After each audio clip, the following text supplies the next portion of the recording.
Oh boy, what a tale this has been. So, last Friday, as I'm getting ready to go to my office Christmas party, I'm shaving the scruffy beard down, I'm making my hair look all nice. You're putting on your nice clothes, you're ironing your shirt, putting on the nice cologne. You're putting the good cologne on, You're putting the good stuff on, not because you want to go pick up people. You don't want to pick up chicks. That's not why. It's just so it's special. You don't want to be your usual smelly self. And especially, since I work from home a lot, we're 100% remote where I work. When you finally run into someone, you want them to have a good memory of running into you. Oh yeah, oh my God, he smells so nice. And, the scent is the sense that is most connected to your memory, right? So when people then remember me or encounter the scent, they will remember me and how debonair I was. Also funny and debonair, witty, funny, debonair. That's what they'll remember because of how I smelled. So as I was getting ready to be witty, funny, and debonair, the triumvirate, actually, the triple threat, rumors started going around that Tessa Blanchard was going to be returning to TNA Wrestling. This is from The Observer on that day. Came out in The Observer. I didn't even read The Observer last week. That's how much I was involved in getting myself ready for my Christmas party.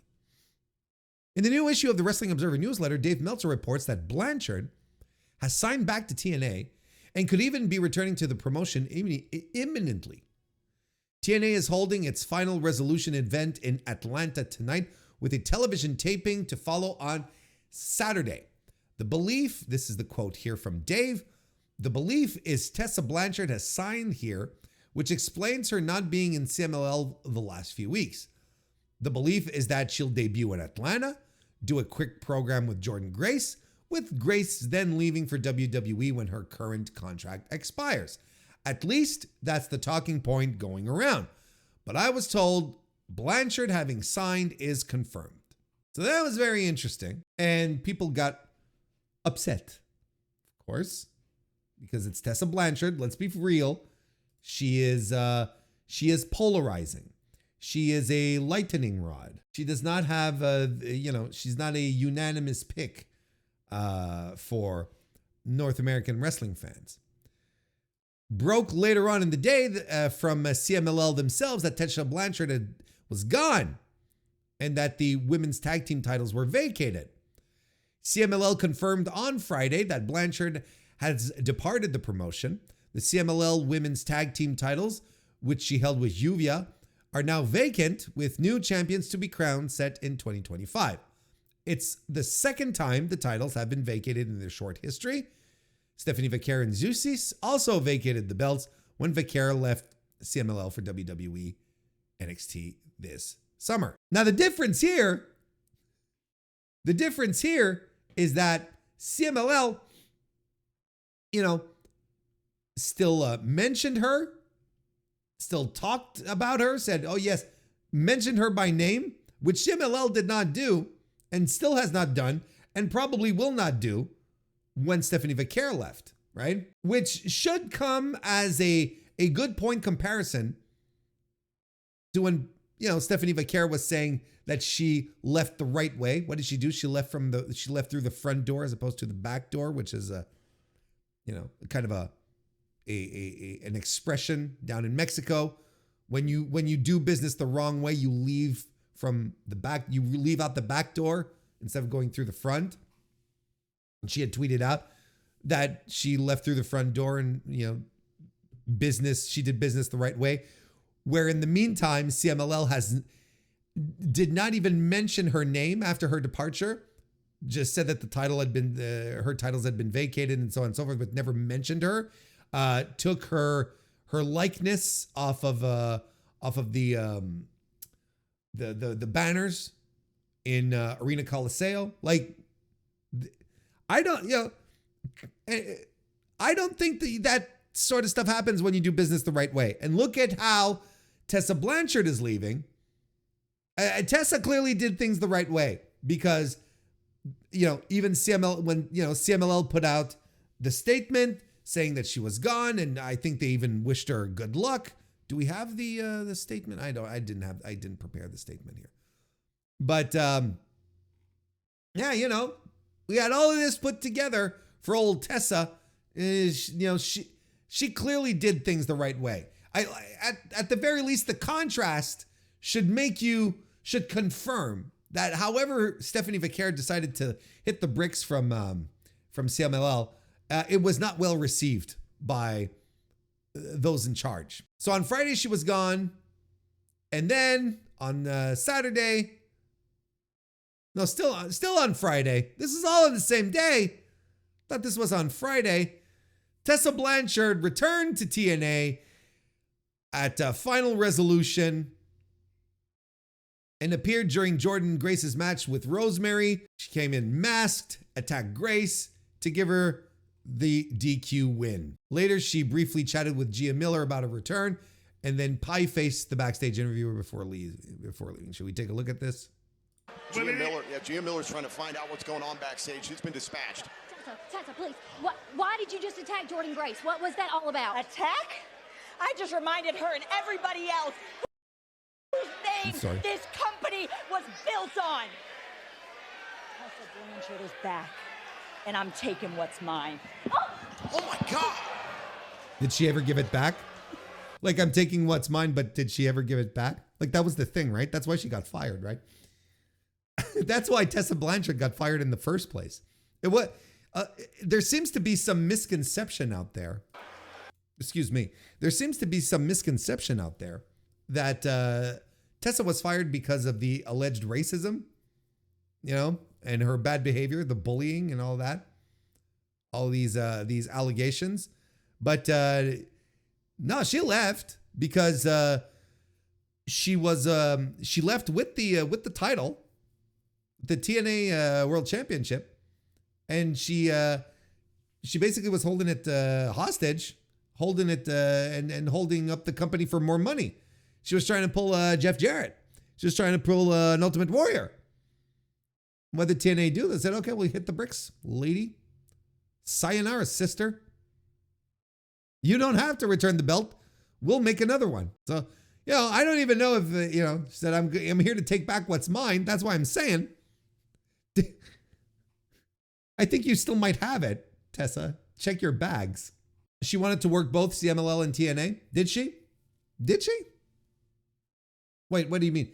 She wanted to work, like as in a wrestling work them both, or she wanted to work for both? I'm not quite sure what you mean. I never heard that she wanted to work for CMLL before leaving TNA. Because Mexico deals with things very differently than here. There's a lot of things that happen that don't have the same weight. There's a lot of things that happen here that don't carry any weight, I should say, over down yonder in Mexico. So that's why, maybe someone like Tessa, who ends up being, blacklisted, ostracized at the very least. I don't know if she was blacklisted, clearly not, but ostracized. She can go off and do her thing and no one really cares. Who's the other guy? Who's the other Me Too guy? Travis Banks, right? He's working down south in a mask. He's not working for, as far as I know, he's not working for any for AAA or CMLL. Like he's working the indies, but he's working Mexico under a mask. Travis Banks was actually one of the more clear and more disgusting Me Too situations that were brought forward. So, not much sympathy for me, from me on that point there, pal. Hey, Pedro the Fifth, nice to see you as well. Rumor has it Tessa is on a 2 out of 3 strikes deal right now for TNA, so she would be on her best behavior. Is she? I haven't heard that one. That she'd be on a 2 out of 3 strikes, like she'd already be on her second strike. Here's the thing that I find strange in this situation, whether this rumor is real or not, is that TNA would work with her again. And again, like, here's the thing. It's not even because of the attitude or the racism, right? It's not even that. It's more like, you know, she left the company, took the title hostage, and tried to milk them for more money. Like, that's what, like she did not leave in a professional manner. And yet they're welcoming her back. Now, I know pro wrestling is weird, right? I know pro wrestling is a strange thing. But you got to admit, like, even for TNA, are they that worried? Are they that desperate? Or is this part of some redemption arc that Tessa is on? That she needs to get on to try and rehabilitate her image and maybe move on, go to bigger, better things?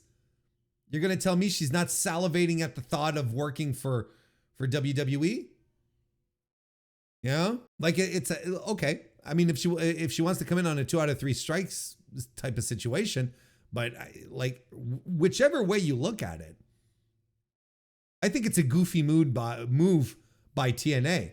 But then again, like the TNA right now is, you know, divesting themselves of the old guys. Of course, they got rid of Scott D'Amore. They're getting rid of a lot of his hires. Look, Kushida is gone, right? I don't know if he announced it or TNA announced it, but I think it's as of today it was announced that Kushida's done with TNA. Kushida 100% a Scott D'Amore guy.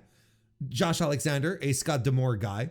Jordan Grace, a Scott D'Amore gal, despite the fact that she's fine heading over to WWE, NXT, wherever, right? You know, she already has a career trajectory, is the point. Like whatever they're doing, you know, they're clearly like removing the past, and they're just like, okay, let's move forward. Let's try again. And let's do some new stuff.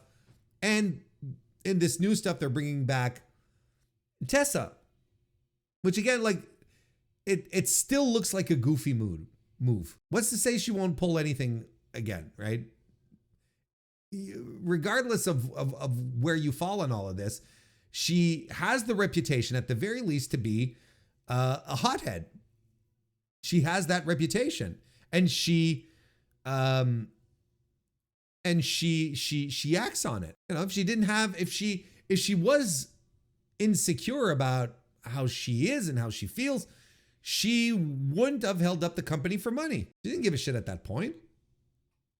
Maybe she knew she was damaged goods. Don't get me wrong. Like, there's a whole bunch of things here, but nonetheless, that's a thing that happened, and she left, and she, you know, worked in Mexico. Of course, the reaction online to all of this is peculiar, but I also understand it. And here's why I think it's peculiar. Everyone's been, well, not everyone, but a lot of people are like, oh no, she's back. Oh no, she's back. Boo. You know, she's returned. She never left. Like Tessa Blanchard never left pro wrestling. She never left North American pro wrestling. Well, you know, it's just a symptom of people in general, wrestling fans online, not giving a crap about what happens in Mexico, not paying attention, not following anything, not understanding how things are in Mexico. Look, Tessa Blanchard on a weekly basis, or on a let's say on a very regular basis, because not every week, Tessa Blanchard was wrestling in front of thousands of people, you know, in arenas, in front of thousands of people, making decent money, working for a national promotion, right? She wasn't scumming it on the indies.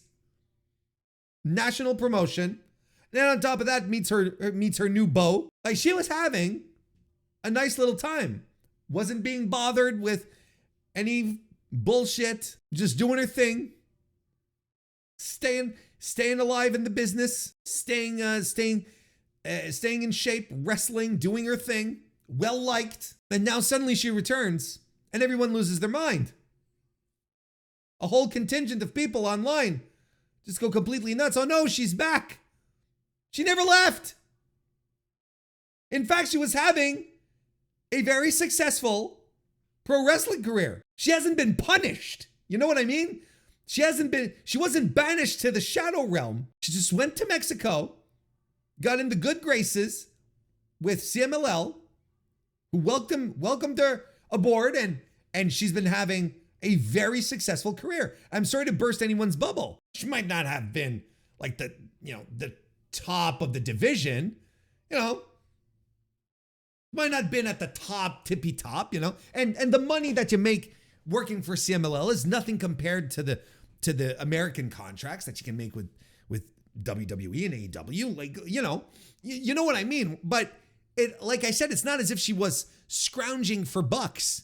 It's not as if she was, begging for bookings. She wasn't going on social media, throwing out her booking address, everywhere, just trying to get. No, she's fine. She's been fine all these years. She's been fine all these years. So, the outrage that followed here, I thought was extremely curious. But then again, I also was like, well, of course, no one pays attention to Lucha Libre, right? No one pays attention to what goes on in Mexico. So then, she's just been out of sight, out of mind, without anyone realizing that things have been going her way. And, like Kristen points out in the chat, it's not as if TNA is rolling in the cash either. Sure. But let's say she's making, excuse me, I have no idea what these finances look like. Like, no idea. But let's assume, let's just, for the sake of the argument, let's create a hypothetical here. Let's say TNA is able to provide salary on par with what Tessa's making in CMLL. Why wouldn't she give it a try? Why wouldn't she come back? She's making the same amount of cash. Anything close to equivalent. You come back. You've been doing it regardless. So you come back. You start doing your thing. And of course, as Chad also pointed out, she's crossing her fingers going, man, I hope the WWE takes notice. I hope the WWE takes notice. And I know there's a lot of fans who hope that she doesn't go forward, that nothing happens to her, right? And that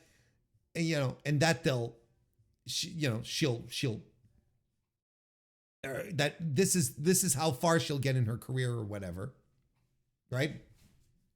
But let's be honest with each other. Let's be brutally honest with each other here. And I want to make sure that you understand that I am not trying to defend Tessa Blanchard. I have no reason to defend Tessa Blanchard. I don't know this person. I don't stick my neck out for people I don't know. I don't know who she is. All I'm basing myself on is, observable facts, observable observations, thoughts, some analysis, putting things together, right? Let's be real here.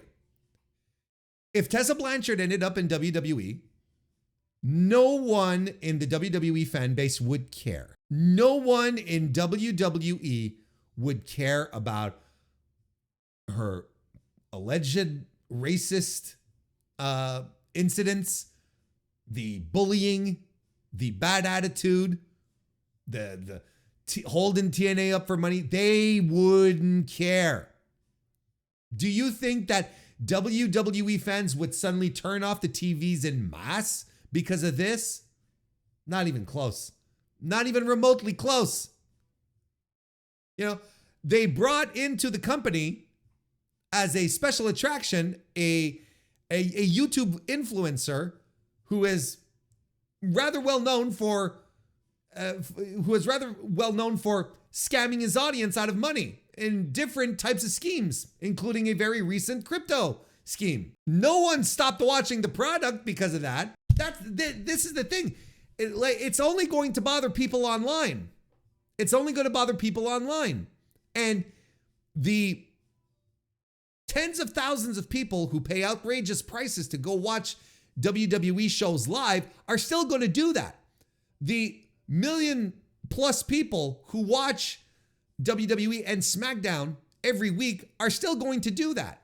It's not going to even dent them. And I am willing to bet 10 Canadian rubber bucks that Tessa Blanchard has figured this out and that she feels that there's been enough time that has been passed between point A and point B being now, point A being the incident, and point B being today, for her to go, all right, I'll go back. Whoever remembers will remember, and they'll give me a hard time, but that's like, it's a minority of voices online, and it's not going to stop my career trajectory.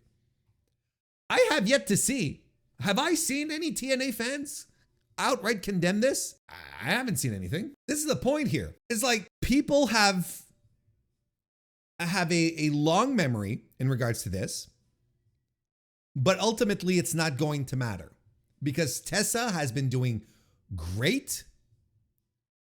Tessa has been doing very well for herself, despite everything that's happened, despite being exiled, ostracized, sent away. She's been doing fantastic. And now she's going to come back and bet your bottom dollar that she has her eyes set on WWE, and WWE has no issues, would have no issues bringing her in. AEW, it's a different environment. It's a different spectacle. But I would say it's not going to make enough people turn off TVs. You know why? Do you know why? Because there are thousands of people. I don't know, thousands. Look, there are very loud voices that week after week for years have been saying, oh no, not Chris Jericho on my TV again. Oh no, not again this week, Chris Jericho. Chris Jericho taking up all this airtime. Oh my God, I hate Chris Jericho. He's the worst thing to happen to AEW. And yet they keep watching. So I don't know. I don't know if Tessa coming into AEW would be an issue. I don't think she wants to go to AEW. Probably her dad is telling her, don't go to AEW. I'm pretty sure she's got her eyes set on the big prize, on the big paycheck. But that's where we're at with Tessa Blanchard. And despite the outrage that sort of bubbled up, and it wasn't even that big of an outrage, right? It wasn't even that substantial. It was more like a lot of the reactions that we got in the chat tonight when we were talking about it. It's like LOL TNA, right? It's like, well, of course TNA is going to bring her back. And even myself, I'm like, well, duh. I'm like, of course it's a very TNA move to hire back someone who was, holding your company hostage for money or whatever, not holding your company hostage, holding your title hostage. And, of course you're going to bring that person back, right? But the outrage wasn't even that huge. Why is that? Maybe some of the people who were really invested in pro wrestling at the time, who were super pissed off at Tessa's actions, maybe they just all moved on to something else. Maybe they don't watch pro wrestling anymore. Maybe they don't give a shit anymore. Or maybe, just maybe, some people are realizing that it doesn't matter. And it just doesn't matter. That she's going to come in, she's going to do her thing, and it's TNA, and eventually she's going to want to move up. She's going to want to go to WWE, and that's probably exactly what's going to happen. And it's not going to change a single thing. She's not going to have an impact, pun unintended. She's not going to have an impact on their ratings, positively or negatively. She's not going to have an impact on attendance. She's just going to be another body that they might be able to transform into a star eventually, but not from the get-go. There's not going to be, tons of people. It's not going to be Cody Rhodes going into WWE kind of situation is what I'm trying to say.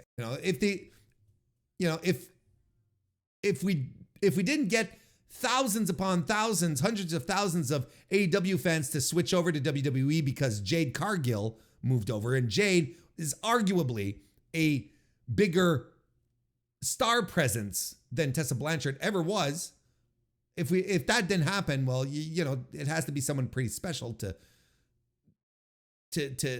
dent ratings in any way. It's all very silly. And, I just hope you, as my A+ audience of this D-list podcast, I hope you all realize the same thing, that, it's a goofy move by TNA.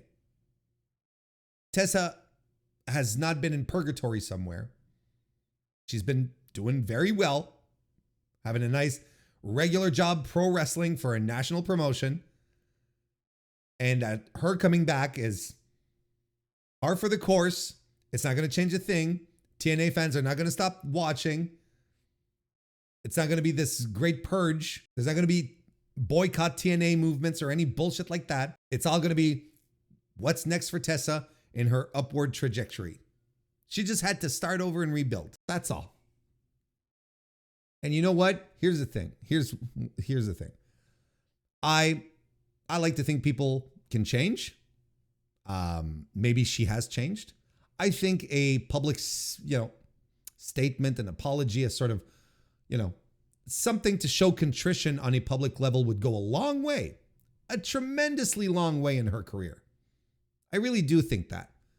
Have a nice little sit-down interview, address the allegations, show contrition, apologize, and then everyone can begin to heal, right? I can understand why some people still might hold the grudge. I really do. Because she's never addressed it. She's never apologized for anything. She just sort of pretended that it wasn't happening. She hinted at it, right, in that post-match promo that she did after winning the TNA championship. She sort of alluded to it, but never directly. And I think an apology can go a long way. I think an apology can go a long way if she just wants to move on without ever having to address these over and over and over and over again.